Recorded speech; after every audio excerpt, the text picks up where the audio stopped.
When I was 12, my family moved into an old farmhouse on the outskirts of a small town in Ohio. My dad had gotten a new job, my mom was thrilled about the big backyard, and I was just happy to finally have my own room. The house wasn't perfect. It had peeling wallpaper, warped floors, and a strange smell of mildew that never seemed to go away, but it felt like an adventure. The neighbors called it the Hollow House. They said it had been empty for nearly 20 years before we moved in. My parents laughed at the nickname, assuming it was just a small-town quirk, but as a kid, I was curious. Why would anyone call it that? I found out on my second night there. I woke to a sound, something like a faint whisper coming from the walls. At first, I thought it was the wind or maybe pipes settling, but the whisper grew louder, turning into a low moan. It came from the corner of my room where the wallpaper peeled the most. When I touched the wall, it felt soft, almost like thin skin stretched over something hollow. I pressed harder, and the wall gave slightly, like there was a cavity behind it. The moaning stopped instantly. The next morning I told my parents.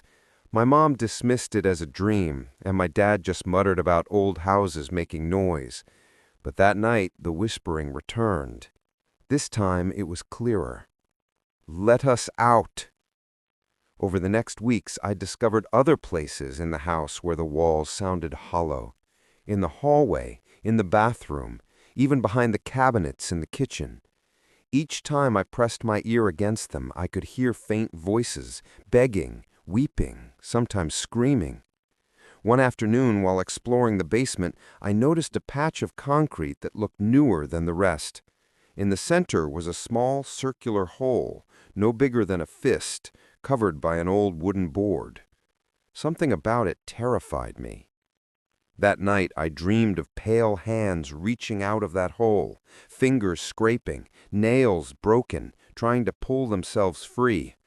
When I woke up, my sheets were torn, as if something had clawed them. A month after moving in, I found a small leather diary wedged between the floorboards in my room. The handwriting inside was frantic, almost illegible, but one sentence repeated over and over. "The walls are hungry." The diary belonged to a girl named Abigail, who had lived in the house in the 1970s. Her entries grew more disturbing as the pages went on. She wrote about the hollow ones, shadowy figures that lived inside the walls, feeding on voices, dreams, and eventually flesh. Her final entry was nothing but a smear of blood across the page. The hollow ones. After reading the diary, everything escalated. At night, I began to see shapes moving in the corners of my room, thin, stretched figures with featureless faces pressing against the wallpaper, leaving faint impressions as if they were trying to push through. Sometimes their fingers broke through, long and skeletal, before snapping back into the wall. I stopped sleeping. Every time I closed my eyes, I could feel them watching me, whispering. They didn't want freedom anymore. They wanted me. One evening, I heard my mother screaming from the kitchen. When I ran downstairs, I found her staring at the cabinets. The wood was splitting, and a pale arm had forced itself halfway out, reaching for her. My dad slammed the door shut and hammered it with a chair until the arm disappeared. We tried to leave that night, but the doors wouldn't open. The windows were sealed tight. It was as if the house itself had locked us inside. Over the next days, the house grew louder. The whispers turned to cries, and the cries to shrieks. The walls bulged and pulsed like they were alive, breathing. We barricaded ourselves in the living room, too afraid to sleep.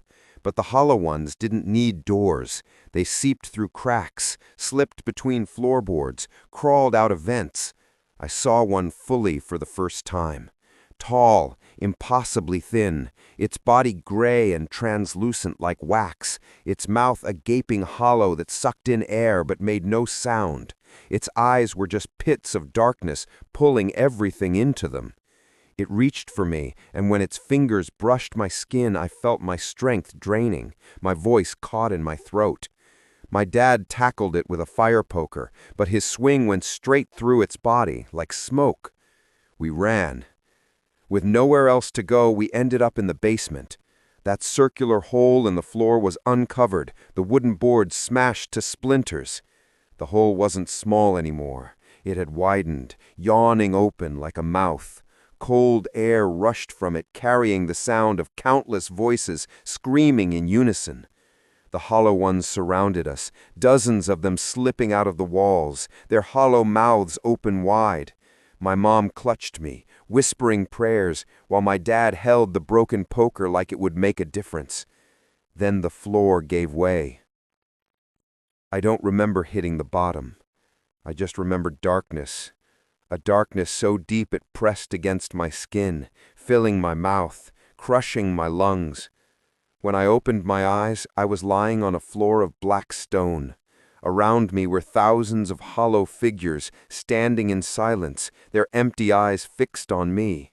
In the center of the cavern was something worse, a massive figure, fused to the walls, its body made of thousands of screaming faces. Its chest rose and fell like the house itself was breathing. A voice filled my head, deeper than thunder. "Now you are hollow too." I don't know how I survived. I woke up in the woods a mile from the house, my clothes shredded, my skin covered in scratches. My parents were gone. The house was gone too. Where it once stood was nothing but an empty field, as if it never existed. I told the police. They didn't believe me. They said my parents abandoned me, that I made up the story to protect myself from the truth. I was sent to live with relatives. But at night, when everything is quiet, I still hear them. The whispers, the moans, the hollow voices, inside the walls of whatever room I sleep in. They followed me, and I know one day they'll finally pull me back.